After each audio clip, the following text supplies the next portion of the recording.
Hi అండి అందరికీ. Welcome back my channel Chamarthi Jaya. వీడియోలోకి వెళ్తే సాంబార్ పౌడర్ ఎలా చేయాలో చూద్దాం. ముందుగా అయితే ఒక బాండి తీసుకొని ఎండుమిర్చి వేసుకొని ఫ్రై చేసుకోవాలి.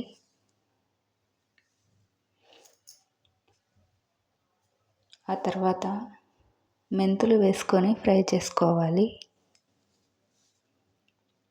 ఆ తర్వాత ధనియాలు వేసుకొని ఫ్రై చేసుకోవాలి.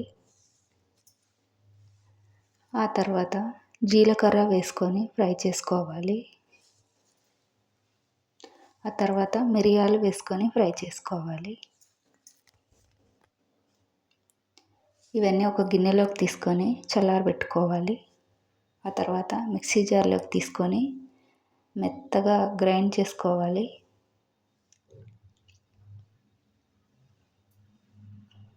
తర్వాత అయితే దీన్ని స్టోర్ చేసుకోవచ్చు.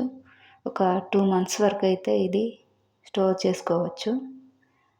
చాలా బాగుంటుంది. ఇంట్లోనే ఈజీగా తయారు చేసుకోవచ్చు. మీరు కూడా తయారు చేయండి. ఎలా వచ్చిందో కామెంట్ చేయండి.